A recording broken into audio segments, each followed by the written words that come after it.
Assalamualaikum warahmatullahi wabarakatuh. Perkenalkan, nama saya Dara Wisa. Saya dari Prodi Sistem Informasi dengan NIM 048839143 Universitas Terbuka UPJJ Kota Tarakan. Di sini saya akan menjelaskan tentang proses lahirnya Pancasila bagi generasi muda.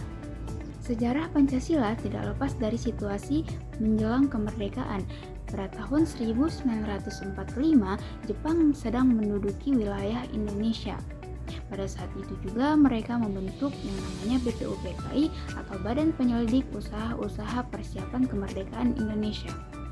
BPUPKI memiliki dua sidang besar. Yang pertama, sidang pertama pada tanggal 29 Mei hingga dengan 1 Juni 1945 dengan membahas dasar negara dan tujuan negara.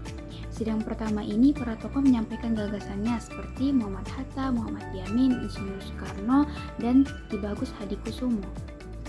Kemudian Insinyur Soekarno mengusulkan beberapa prinsip yang dikenal sebagai Pancasila. Sidang BPUPKI ini menunjukkan bahwa walaupun berbeda latar belakang, politik, agama, para pendiri negara bersatu mencari kesepakatan demi kepentingan Indonesia.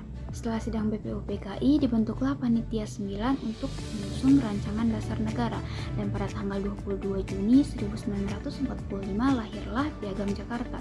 Piagam ini memuat 5 prinsip dasar, salah satunya yang menjadi fokus perdebatan para tokoh yaitu pada sila pertama yang berisi tentang kewajiban menjalankan syariat Islam bagi pemeluknya, tetapi ini tidak mencerminkan bangsa Indonesia. Setelah proklamasi kemerdekaan pada tanggal 17 Agustus 1945 dibentuklah yang namanya PPKI, yaitu Panitia Persiapan Kemerdekaan Indonesia yang bertugas untuk menyempurnakan rancangan dasar negara.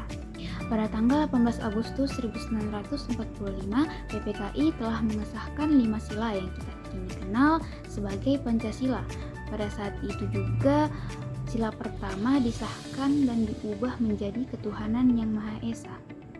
Dengan adanya proses ini menunjukkan semangat musyawarah dan mufakat yang dijalankan oleh para tokoh-tokoh bangsa. Dengan adanya proses lahirnya Pancasila mengajarkan kita bahwa pentingnya persatuan, toleransi, dan kerjasama. Dan kita sebagai generasi muda harus meneladani apa yang dilakukan oleh para tokoh-tokoh bangsa, seperti tidak terpecah belah oleh perbedaan, tetap menghargai orang lain, dan bekerja sama untuk tujuan bersama. Dan kita sebagai generasi muda harus terus menerapkan nilai-nilai Pancasila dalam kehidupan sehari-hari. Dan dari saya, hanya ini yang dapat saya sampaikan, kurang dan lebihnya mohon dimaafkan.